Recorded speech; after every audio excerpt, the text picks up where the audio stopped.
Dito bawal kasi nga maamoy. Sabi ko, pinataas lang. Hasakalin ko to eh. Kana siyang siya ng magsasalon. Siya yung taong matapang pa sa nilalagyan. Ganda na kaalad. Kasi yung dulo may ani. Oo nga, mas matapang pa siya sa nilalagyan. Pata may himo kay. Wala tayong magawa kay kanya yan gamit. Ba't ganito yung ano? Alin?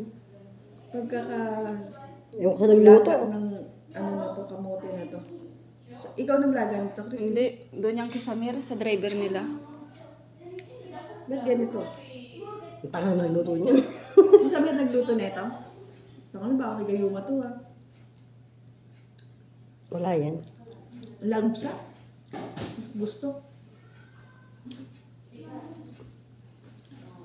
Dito na naman tayo sa mag-iiyakan. Gumagalaw kasi yung mata mo. Huwag ko kasing iga lang. Akala ko si Buyas lang magpapaiyak sa Pag akin. natulog ka kasi, wag mong ganunin. Akala ko si Buyas lang yung magpapaiyak sa akin.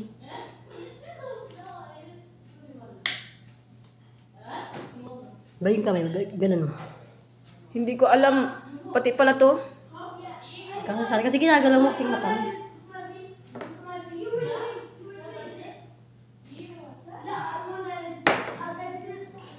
Maghanap kayo ng glue na matibay na hindi dumidikit para yung nilalagay ko. Pwede pang gamit. Ang dami kong tirang ganito eh. Yung mga nagamit ko na gusto kong ibalik kaso wala akong mapaganuhan kasi wala akong glue. Anong klaseng glue ba? Basta pag eyelashes, tingin kayo sa pag lumalabas. Lumalabas ka, pupunta kayo ng mga ano. Nang mall kasama yung amin pag nilala kayo. Hindi, mga bata. Sila lang ang mga bata. Hindi ko lumalabas?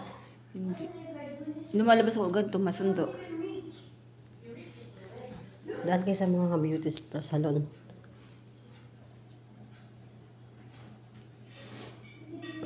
Walang Pwede naman yata i-order. Pangit kasi, ewan ko kasi may nabili si Aswang dyan. Trinay ko, ang pangit, hindi dumidikit. Ganun ba? Hmm. Yaan mo.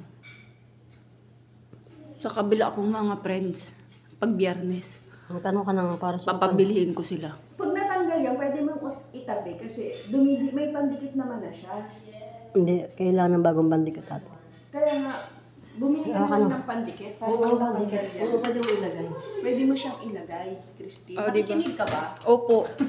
Galit na si contractor nato na isa. Pak na sa kilay, makeup na lang. Gagawin natin yung trendy Marisa. Yung maganon. Tapos babaliktad ka. Tapos pag ganun mo. Tapos pag ganun mo. Yung sinend ko sa GC. ka muna nang wala kang pilik mata. Kaya nga mamaya. Ano, wala ka